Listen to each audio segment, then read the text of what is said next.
Absolutely incredible.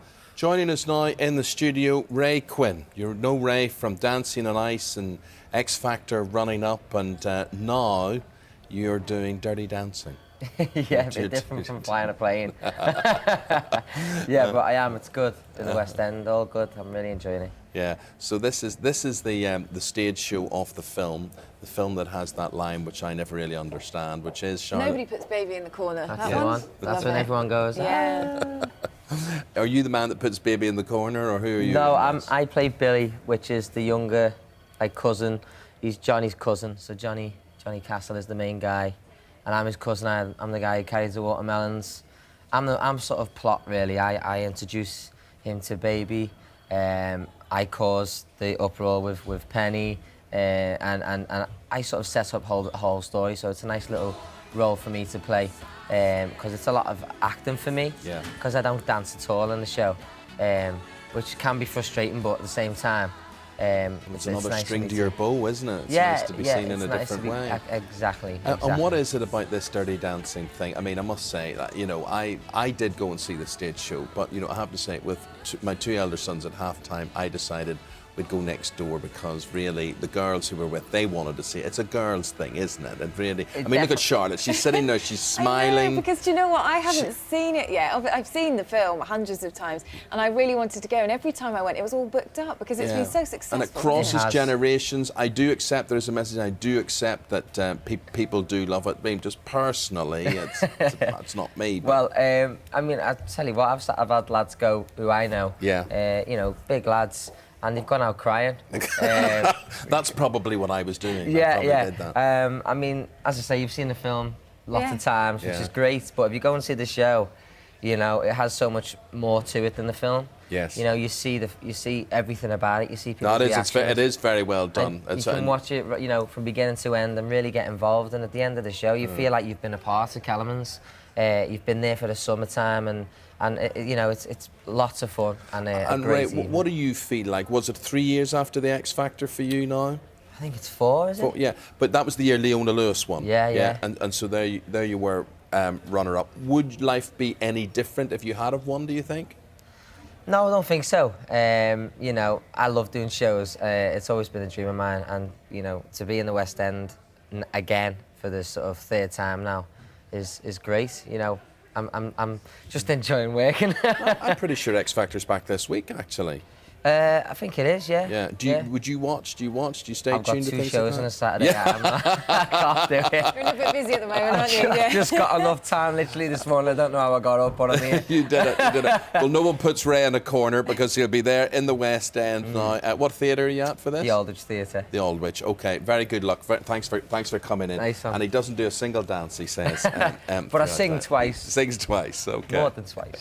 Good man. Thank you very much indeed. Sky News Sunrise. We'll take a break there. The webs. The gang's all here as we discuss the showbiz stories in the newspapers, and it's Katie Nicholl, the showbiz columnist and royal columnist, indeed, and author of Royal Book, When Harry Met William, or whatever it's called. William and Harry. William and Harry. That it's very not one. hard to remember. Trying to give it the showbiz twist there. It's Katie Nicholl from the Mail on Sunday. And do you know, we're sitting here talking during the break about Michael Douglas and the amazing films he's made over the years. Right from the TV series and The Streets of San Francisco, and he was the producer of One Flew Over the Cuckoo's Nest. That's what he won the Oscar for, wasn't it? His first Oscar.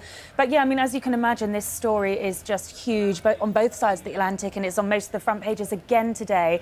The Mail have gone in online on pages 10 and 11 on the potential that he could lose his voice. Now, this is the worst case scenario, because actually I was reading this in quite a lot of detail, and the treatment they're going to be giving Douglas is 8 weeks of chemo and 8 weeks of radio, no surgery, and that's actually a really good sign. Is it? That means that they think they can shrink it and contain it, and if they can do that, he won't lose his voice. But he is one of those actors, I think, you know, I'm watching a film at home, and when you hear him, you don't even need to see the screen, you just know it's him. It's that gravelly, gorgeous, sexy voice, and it would be a travesty for him to lose it, but I think it's quite positive news that they're not operating. And, you know, fingers crossed, he'll be absolutely fine. They found it early. Survival rates are good now. And the older he's getting, the more he's looking like his father, who must be 140 now. Well, yeah, not quite 140, but he's not far off. But no, absolutely. And the picture they pulled up in the Mail, you know, he does look quite frail and gaunt, but he's had a tough time. His son's in jail for drug dealing, under a lot of pressure.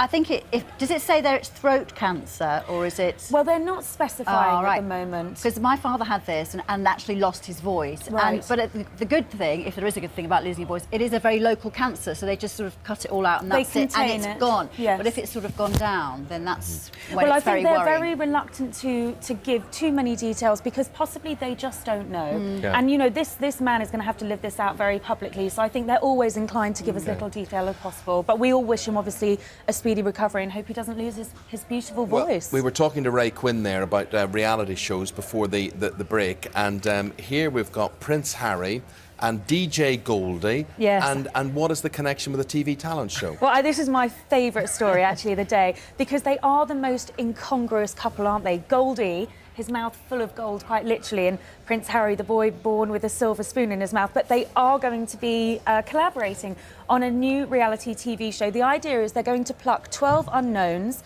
It can be from any genre of music, so hip hop, pop, rap, whatever.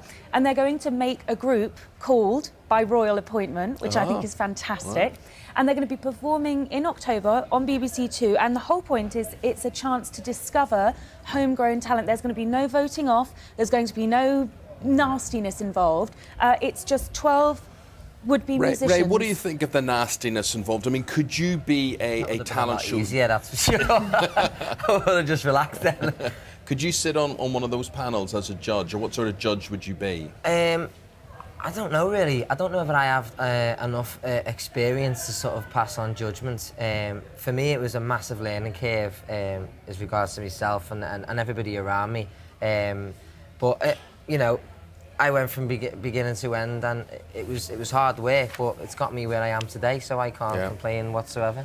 OK, we go to Cheryl Cole, who's sitting on the panel of X Factor, of course, back in good health. What have you got to tell us about her? Well, the Sun have picked up a story that actually I'd done in my column a little while ago, that Cheryl has been looking to move out of the Surrey mansion. Of course, this is the big £3.5 million house that she shares with Ashley. Now, we know that the divorce settlement's been put on hold because, of course, Cheryl's been ill with malaria, but she is going to be selling the home. I think she wants to get out. She doesn't want the memories of the marriage. She wants to relocate to London where she's close to her friends and start a new life. And really, who can blame her? You wouldn't want to stay in a marital home with all of those memories, especially a house that's got a big football pitch outside and is big enough for about 20 people. So downsizing for Cheryl. And also on The Sun, they picked up that Liliane is quitting London as well. So we're losing... Where's she going? She going to the countryside? Yeah, she's going to be moving to the countryside. Of course, you know she's pregnant. Yeah. And she's moving to the country. Very good. Finally, would like to finish on beauty secrets because the girls, I have a great beauty secret for you. I share my beauty secrets with the girls